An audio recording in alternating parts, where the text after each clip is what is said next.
Media buying and the job role media buyer will die in 2023. So in today's video, I want to cover why this is happening and where the landscape is shifting towards. So if you're a media buyer, you can be prepared and actually upskill in what you need to upskill in so you can still be valuable to the marketplace. And if you are running an e-commerce business, you know what type of person to look for when you're looking for a new person to run your paid advertising. Also, if you don't know who I am, my name is Rasmus. I'm the owner of Minix, and we specialize in helping e-commerce businesses scale through paid advertising and UGC videos on a performance-based approach. There's three main things I want to cover today. The first thing is why we used to have media buying, because that will give a lot of clarity on why it's actually a dying role. The second thing I want to talk about is what's been happening these last 1 to 2 years and also still happening today actually. And the last thing I want to talk about is why media buying is dying and what that actually means for you. So without further ado, let's get straight into it. So why did media buying used to be such a big thing, back in 2017,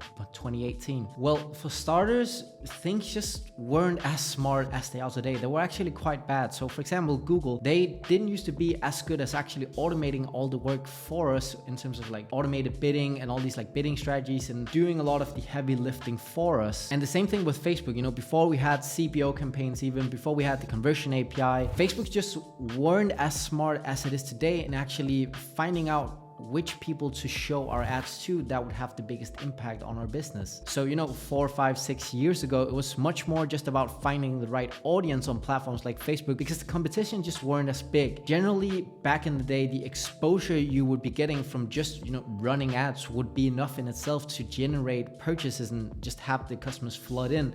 Back in the day when I used to run an agency purely for Danish clients, I had clients just running picture with a white background and a simple product picture with some text on it, and that would be enough to just have customers come through the door on a consistent basis with super good performance. And that's just vastly different than it is today. Also, the way we used to attribute sales was very much just depending on in-platform data, which would lead to a whole issue with like a lot of duplicated purchases. If you remember, we used to have a 28-day click attribution window, which was just a big mess when you have to just take Facebook Ads Dashboard or Google Ads Dashboard for the data they provided. You just had to take it for what it's worth. And if you don't know what I'm talking about regarding attribution windows and all that, go check out my last video where I actually break down everything about attribution. But at least back in the day, you used to either see the sales and impact from the in-platform reporting, which as I mentioned was a huge mess in itself, or you would rely on a third-party attribution tool. And the most popular back then was Google Analytics, which would have its own host of issues that you couldn't really trust on if you were running anything else than Google Ads. So that really leads me to the next question,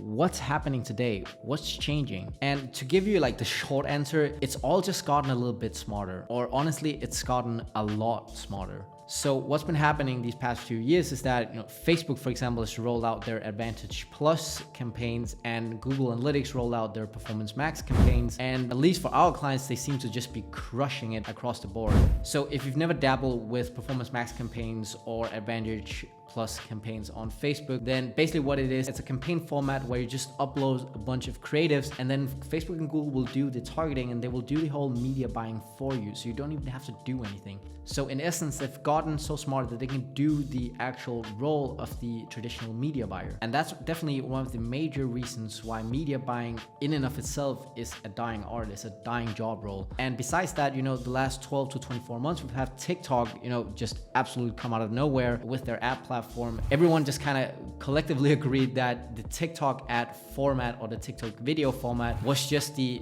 next thing to use for advertising because consumers just loved it, right? So the dynamic has definitely changed a lot in these last 12 to 24 months with a much heavier focus on content distribution, editing and offer creation because the competition is just getting bigger and bigger. Like nowadays, you can't just throw out a random ad and expect to see success. You need to work on your content and be very scientific about the way you actually edit and craft your videos. And also you need to perfect and dial in your offer so you give the consumers the best reason and incentive to actually buy from you. Otherwise, you're just gonna be left behind. And then the last thing I see happening, and this is way more recently, but a lot of marketers and businesses are trying to understand all the different KPIs KPIs and metrics we now have available to us. And I think we can give iOS 14.5, iOS 15 a big round of applause for that, because after, you know, that initial phase of absolute mayhem where people were just blaming iOS 15 for everything that was wrong in their life, after that initial sort of period, the business was still the same, if not better. So the only thing that really happened was that ROAS went down, but really nothing else changed.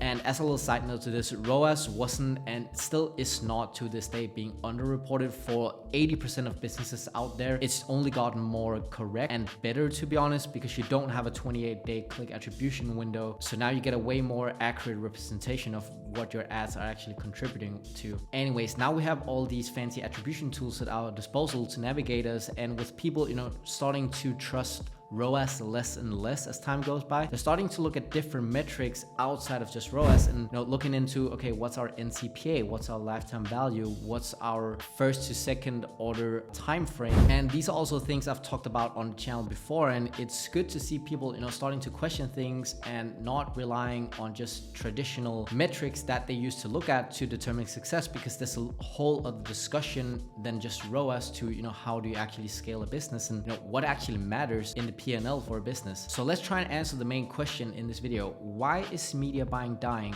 And what does that mean for you? First of all, it means that you need to be able to do other things than just media buying alone. You can't be a one-trick pony anymore. So with AI coming into play as well in ChatGPT, I think copywriting as well as media buying isn't really going to be a thing that's going to be in huge demand in the next 12 months or so. But I think media buyers will have the easiest time pivoting to more of an analytics role, because we get fed so much data these days. We have so many tools at our disposal that if you're someone who can take all that data, look at what's necessary to look at and what's most important, and can then apply that to actionable steps so your client or the business can actually grow, I think that will be a very valuable skill to have in 2023. Because the game nowadays is becoming about spending less and less time in the ad account and be spending that time somewhere else where you can get more outsized return, because you're not going to get like massive returns on investment by spending, you know, 6 hours a day in an ad account. Instead, you should be spending your time building systems and frameworks that can generate you those outsized returns. So let me try and give you a few examples of what that could look like. So the first example of what you can try and build is build a system around content creation.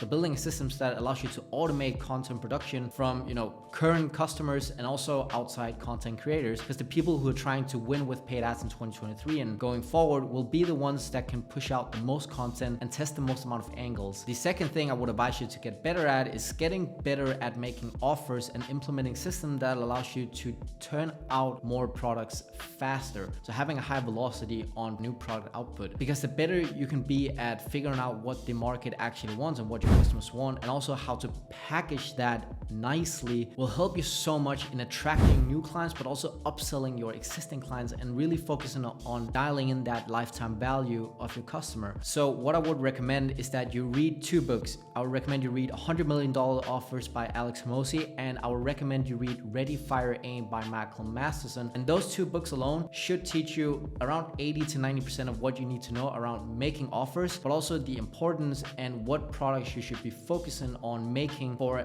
attracting new clients, but also on what products to make to upsell your existing clients. And then the last thing I would recommend you get really good at systemizing how to test and optimize your conversion rate and testing landing pages, because your website is the nest of everything in your business, right? You not only have all your traffic from paid ads coming to your website, it's also the traffic coming from your email, your SMS, your organic traffic, everything comes to your website, right? And this is where people buy. So if you can increase your conversion rate 10, 20, 30, 40, 50%, not only will you make, you know, 10 to 50% more money up front, but it will also make your ads much easier to scale. So you will get outsized returns from increasing your conversion rate and having a focus on that. But with that being said, that leads us to the end of this video. I hope you found some real value in this. If you have any questions about, you know, media buying or what you should be focusing on in 2023 to make yourself more valuable to the marketplace, please leave a comment down below. I'll be happy to answer. And if you like this video, please give it a like and consider subscribing to the channel. I really appreciate that.